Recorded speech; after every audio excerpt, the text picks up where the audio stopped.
Salut tout le monde, j'espère que vous allez bien.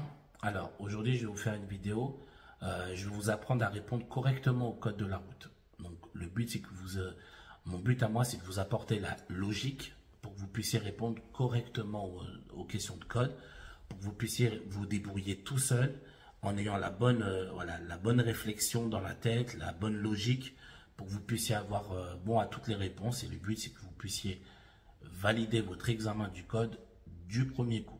Donc, ce que je vais faire, c'est que je vais vous lire les questions et je vais y répondre. Et en même temps, je vous donnerai la raison pour laquelle j'ai donné ces réponses-là. Donc, je vous expliquerai le raisonnement que j'ai eu pour que vous puissiez bien voir la logique que j'utilise afin d'avoir les bonnes réponses. Comme d'habitude, n'hésitez pas à vous abonner à la chaîne si ce n'est pas déjà fait, à mettre un petit like à la vidéo si la vidéo vous a plu et à mettre un commentaire pour que je puisse avoir votre avis, que voilà, je puisse savoir si mes vidéos sont efficaces pour vous ou pas. Donc voilà, on va pas perdre de temps, on va commencer tout de suite. Voilà. Donc, au feu tricolore, j'actionne, au feu tricolore, je peux tourner à droite ou tourner à gauche. Et est-ce que j'actionne le clignotant donc? Alors, première chose qu'on regarde, on regarde ici. Vous voyez, alors j'espère que vous verrez bien sur la caméra. Il y a un panneau d'obligation d'aller à gauche. Donc, déjà, est-ce que je peux tourner à droite? La réponse est non. C'est pas bon. Et en plus de ça, si on regarde bien sur la droite ici, on voit un sens interdit. Donc là, c'est clair qu'on ne peut pas aller à droite. Au feu tricolore, est-ce que je peux tourner à gauche? Ben, la réponse est oui, puisque de toute façon, j'ai l'obligation. Parce que si vous regardez en face, il y a aussi des sens interdits. En face et à droite. Donc, je ne peux que tourner à gauche. Et donc, est-ce que j'actionne le clignotant? Donc, la réponse est oui. On actionne toujours le clignotant pour indiquer aux gens où est-ce qu'on va, même si ça peut nous sembler logique. Dans cette situation, j'accélère, je laisse passer le piéton ou je ralentis et je passe avant le piéton. Alors, quand on regarde bien, donc on voit la dame là qui est pas très loin d'aller traverser, elle nous voit et vous voyez sa jambe, elle commence à s'élancer vers l'avant. Donc là, il y a de très grandes chances qu'elle passe devant nous, qu'elle continue à traverser. Donc, dans ce cas-là, on laisse passer le piéton car sinon ce serait un refus de priorité. Puis en plus, on pourrait la mettre en danger. Donc là, la réponse ce serait B. Alors, je fais des appels de feu stop, oui ou non. Alors, ici, les appels de feu stop, il faut savoir déjà qu'est-ce que c'est. Les appels de feu stop, c'est quand vous freinez, à l'arrière de votre voiture, vous avez ce qu'on appelle les feux rouges qui s'allument. Ce sont des feux stop. C'est pour prévenir aux gens que vous êtes en train de ralentir ou de vous arrêter. Maintenant, dans cette situation-là, moi, je vais tourner à gauche. Et il y a le camion en face, je vais lui couper la route si je tourne à gauche. Donc, le code de la route dit qu'il est prioritaire par rapport à moi. Donc, je le laisse passer et ensuite, je passe derrière. Comme je vais le laisser passer, je vais devoir m'arrêter. Et donc, en m'arrêtant, je vais actionner automatiquement les feux stop, ce qui va créer des appels de feu stop pour les voitures derrière qui comprennent que je suis en train de m'arrêter afin de lui céder le passage. Donc là, la réponse est A. Dans ces conditions, la vitesse maximale est de 110 ou 130. Alors, ce qu'il faut savoir, c'est que dans le code de la route, donc là, vous voyez, le panneau il est de couleur bleue. Ça indique que nous sommes sur une autoroute, puis en plus, vous avez le A là. Donc là, nous sommes sur l'autoroute, donc A11. Et donc, nous sommes automatiquement limités à 130 km/h. Mais là, vous voyez, sur le pare-brise et tout, on voit vraiment que il pleut fortement. Donc, en cas de forte pluie, je suis limité à 110 km/h au lieu de 130 en cas de forte pluie, ce qui est le cas ici. Et donc, une vitesse élevée accentue le risque d'aquaplanage? La réponse c'est oui. L'aquaplanage c'est quoi? C'est quand vous freinez et que, non, excusez-moi, c'est quand vous roulez vite et qu'il y a de l'eau qui se met entre le sol et la roue. Ce qui fait que votre roue ne touche plus le sol, donc il y a une perte d'adhérence et donc il y a un risque de perte de contrôle du véhicule et d'accident. Donc plus je vais vite, plus l'aquaplanage risque d'être important, oui. Donc là les bonnes réponses c'est A et C. Alors ça, c'est une question vidéo.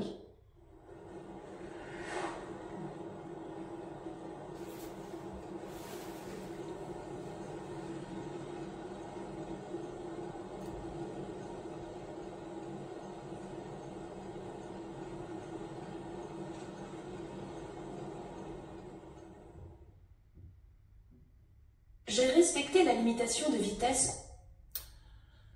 Alors, j'ai respecté la limitation de vitesse au cours du dépassement. Donc là, la réponse est oui. Pourquoi? Parce que là, vous voyez, nous sommes hors agglomération. Comme nous sommes hors agglomération, la limitation de vitesse est de 80 km/h. Là, vous voyez, je suis à 78, donc je ne dépasse pas. Donc, j'ai respecté la limitation de vitesse au cours du dépassement. Oui, j'ai pas dépassé les 80. Et est-ce que je me suis replacé à droite sans gêner? Oui, vous voyez, le véhicule derrière, il est quand même assez loin. Je ne lui ai pas coupé la route et le clignotant a été enclenché. Donc là, la réponse est A et C. Lorsque je suis en phase de conduite accompagnée ou supervisée, je dois apposer sur mon véhicule le disque A ou le disque B. Alors là, la bonne réponse est le disque B. Le disque A, ça c'est quand vous avez obtenu le permis de conduire. Là, vous voyez, ils vous disent qu'ils sont pendant la conduite accompagnée ou supervisée. C'est-à-dire qu'ils sont encore en train d'apprendre, ils n'ont pas encore le permis. Donc ce sera le disque B qu'il faudra mettre. Je dois avoir à bord du véhicule la demande de permis, le CERFA 02. La réponse est oui, donc C. Je dois toujours le présenter pour prouver aux forces de l'ordre que je suis bien en conduite accompagnée, je suis bien passé par une auto-école et que je ne suis pas en train de conduire sans permis. Donc là, les bonnes réponses, c'est B et C. Le contrôle du niveau d'huile moteur s'effectue. Moteur froid, moteur allumé sur terrain plat. Donc là, les bonnes réponses, c'est A et C. Toujours quand le moteur est froid et toujours sur un terrain plat. Avant de partir, je vérifie que je suis en possession des documents obligatoires, qui sont le certificat d'immatriculation, donc réponse A, l'attestation d'assurance, réponse B, et le permis de conduire, réponse C. Donc, le certificat d'immatriculation, l'assurance et le permis de conduire sont les documents obligatoires. Le constat amiable n'est pas obligatoire. Cette commande, donc celle-là, permet de verrouiller de l'intérieur les fenêtres arrière ou les portes arrière. Donc ça, c'est pour verrouiller les fenêtres. Vous voyez, on a le descend de la fenêtre et d'une portière, mais c'est pour les fenêtres. C'est pour empêcher les enfants d'ouvrir les fenêtres pendant que vous roulez. Cet équipement est destiné à la sécurité d'éventuels enfants installés à l'arrière. Donc la réponse est oui. Donc là, les bonnes réponses, c'est A et C. La circulation ralentit fortement. J'actionne les feux de détresse immédiatement. J'actionnerai les feux de détresse lorsque je serai arrêté ou je n'actionne pas les feux de détresse. Donc là, la bonne réponse c'est A. Donc j'actionne les feux de détresse immédiatement pour prévenir les gens que je suis en train de m'arrêter un petit peu en urgence et que ça bouchonne devant. Je m'arrête ou je place le pied droit face au frein. Donc, les bonnes réponses, c'est donc je m'arrête, non, je m'arrête pas parce que vous voyez, le piéton, il a le bonhomme rouge et en plus, il n'est pas engagé. De toute façon, il a le bonhomme rouge. Donc, je suis prioritaire. Donc, je passe. Par contre, je vais placer le pied face au frein parce qu'on ne sait jamais, justement, le piéton pourrait être amené à traverser. Je me méfie, donc je garde le pied face au frein. Mais je ne lui cède pas le passage car il a le bonhomme rouge. Un pôle intermodal permet de combiner plusieurs modes de transport pour aller d'un point A à un point B. Donc là, la réponse, c'est oui. D'accord? Plusieurs modes de transport, par exemple, vous avez le bus, le tramway, le métro, etc. C'est plusieurs modes de transport. Et donc, est-ce que ça apporte un gain écologique et économique? Oui, aussi, parce qu'il y aura moins de voitures en circulation, vu que plus de personnes vont prendre les transports. Donc les bonnes réponses, c'est A et C. La voiture est en train de prendre feu et son conducteur est inconscient. Premier sur les lieux d'un accident. Je m'arrête. Donc la réponse, c'est oui. Je m'arrête parce que je suis le premier et donc je dois porter secours à la victime. Et dans cette situation, est-ce que je peux déplacer la victime? Donc la réponse est oui. Pourquoi? Parce que la voiture est en train de brûler. Normalement, on ne doit pas toucher une victime par peur de pouvoir augmenter ses blessures. Mais là, comme la voiture est en train de brûler, de toute façon, si on n'y va pas, la personne va brûler vivante. Donc là, oui, on est autorisé à le déplacer en lieu sécurisé. En présence de cette signalisation, les chaînes à neige sont obligatoires. Donc la réponse est oui. Ça, c'est le panneau des chaînes à neige. Et comme c'est rond bleu, c'est obligation. Les pneus neige sont admis. La réponse est non.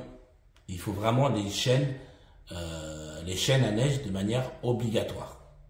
Et les pneus à neige ne sont pas admis. Donc la réponse était A et D.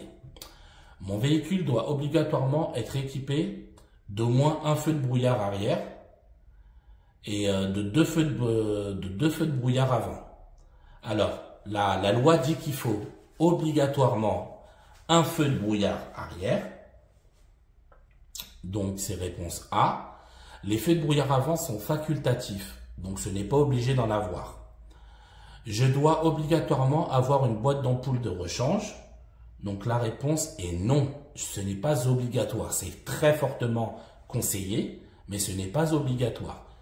Donc, la loi oblige à avoir minimum un feu de brouillard arrière, mais pas de feu de brouillard avant. Ce n'est pas une obligation. C'est possible, hein, mais pas une obligation. Et pareil pour la boîte d'ampoule. Donc là, les bonnes réponses, c'est A et D. Question numéro 16.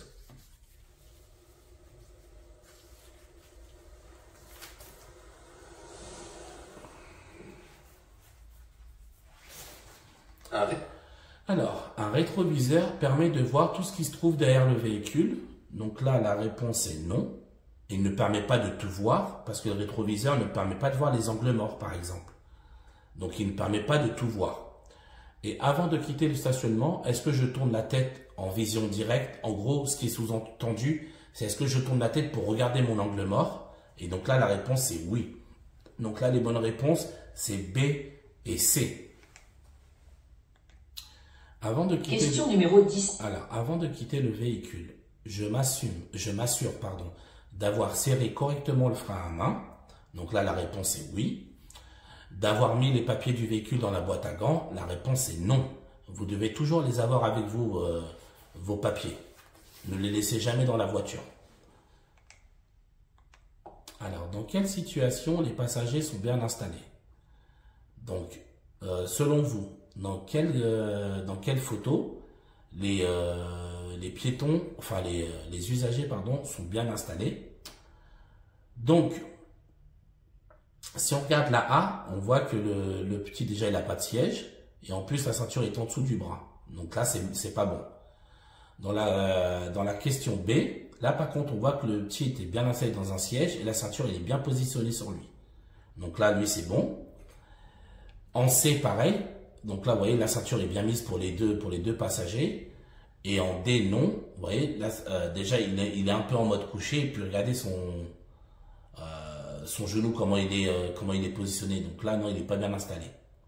Donc, les bonnes réponses étaient B et C. Faire le même trajet tous les jours pour aller au travail a tendance à augmenter le niveau de vigilance? Non. Au contraire, parce que comme on est habitué, on prend plus de risques. Parce qu'on est habitué à ne jamais voir quelqu'un, par exemple, à telle intersection, etc. Donc, plus on a l'habitude de le faire, moins on est vigilant. Et est-ce que ça a tendance à augmenter le risque d'accident? Là, oui, ça augmente le risque d'accident, justement dû à notre baisse de vigilance. Donc, les bonnes réponses étaient B et C. Question numéro 20.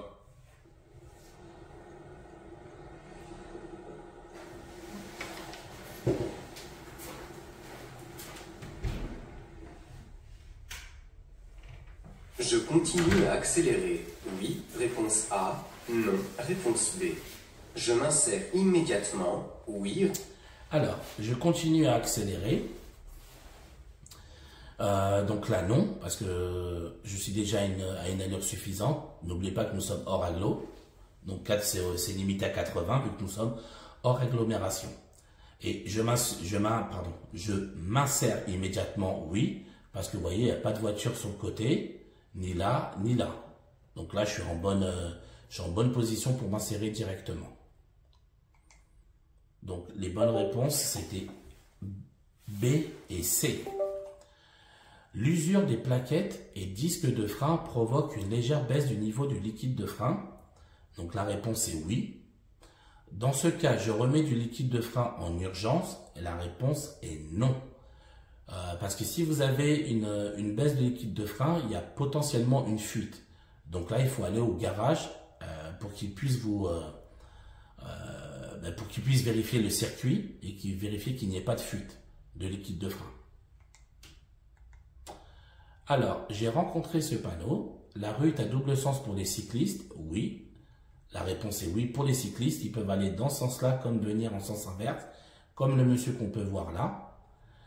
Je serre le bord droit. En gros, est-ce que je me serre près de la bordure? Je ne la touche pas, mais est-ce que je me rapproche de la bordure? Oui, pour augmenter la distance de sécurité avec le cycliste. Donc, les bonnes réponses sont A et C. Alors, ici, je m'arrête, oui ou non.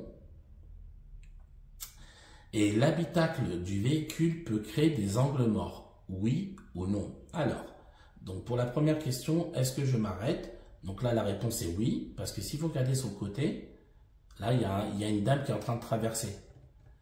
Vous voyez, donc, elle est engagée, piéton, priorité aux piétons. Donc, je m'arrête, je lui cède le passage.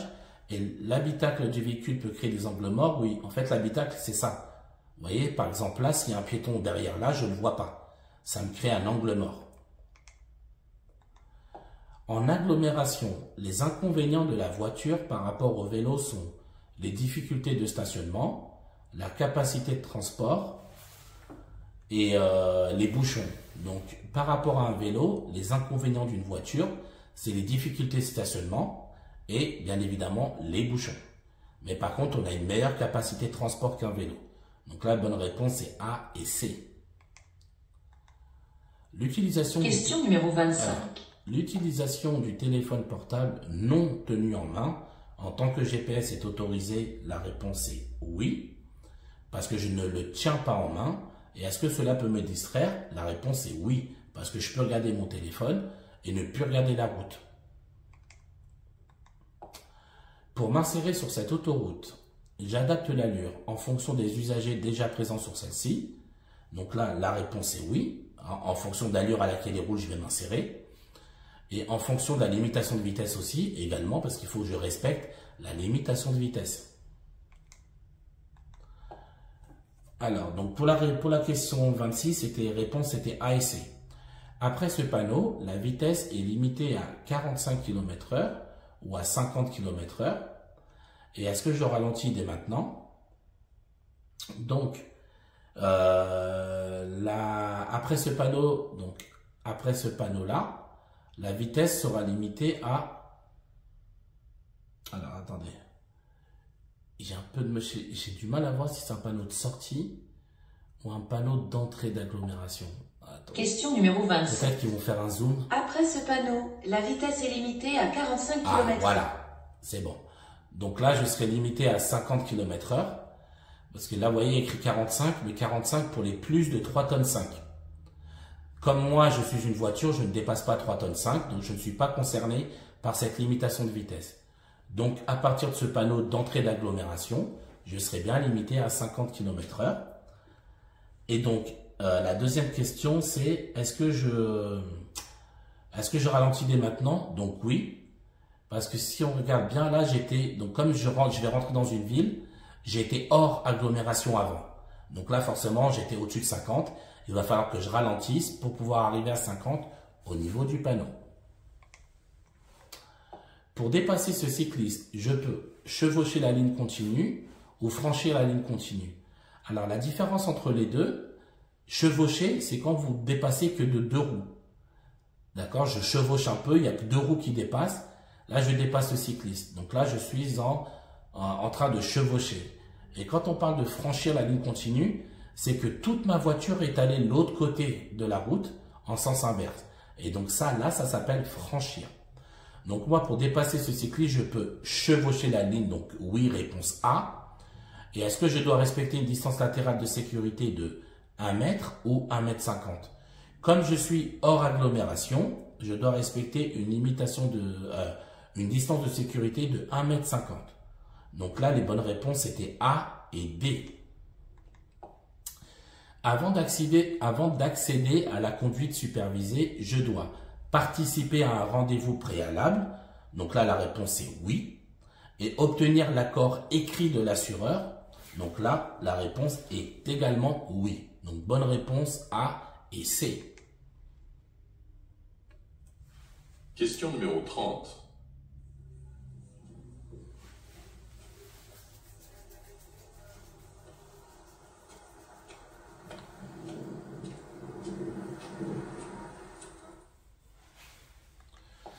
Cette personne est sur le point de rentrer chez elle.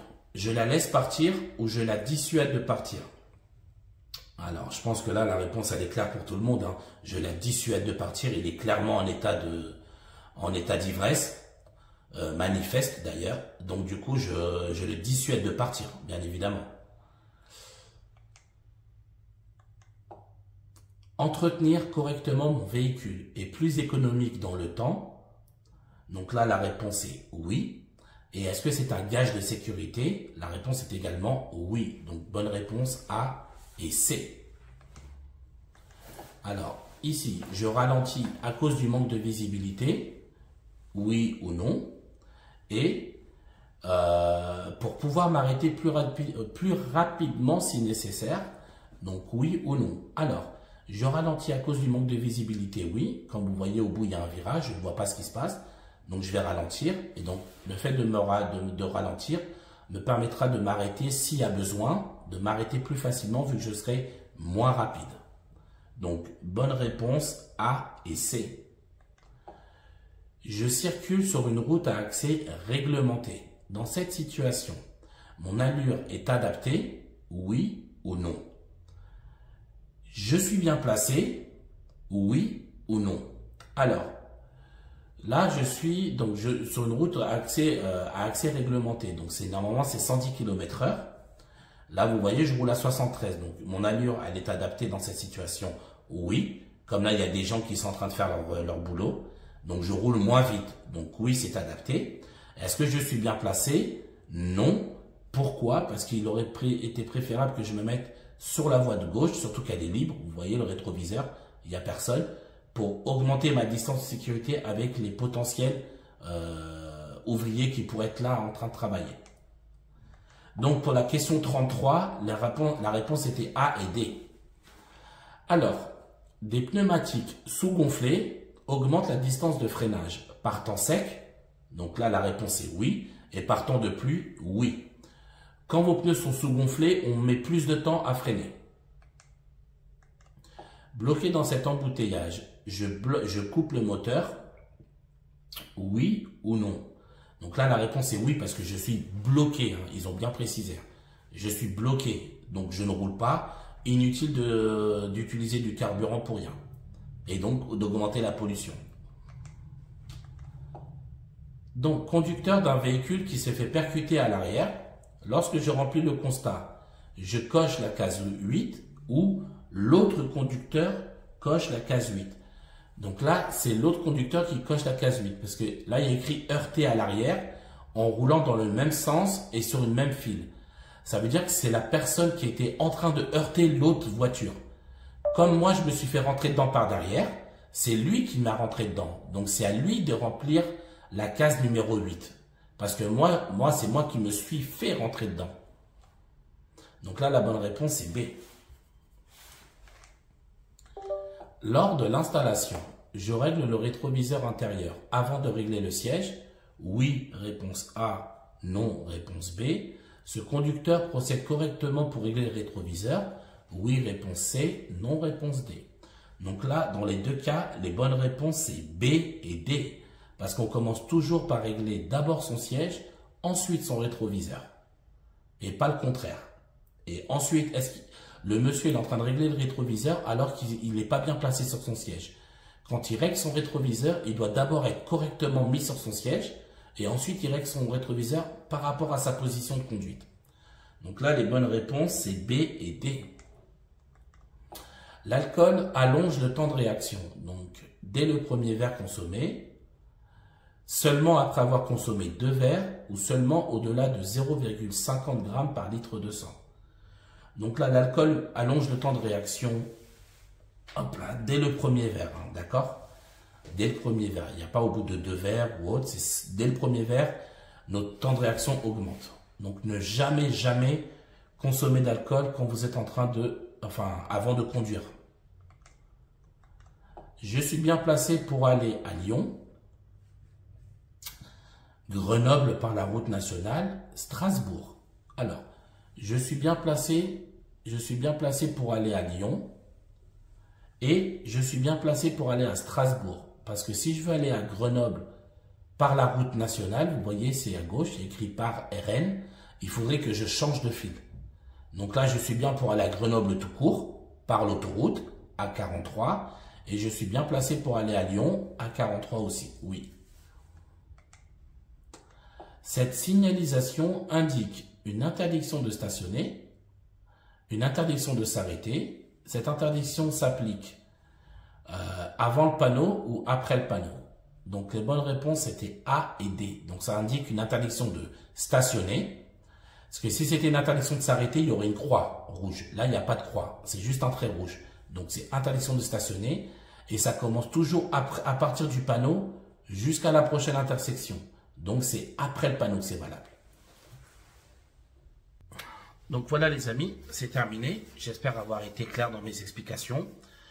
J'espère que ça va vous permettre de pouvoir répondre correctement aux questions. Et puis écoutez, moi je vous dis bon courage à tous et à bientôt.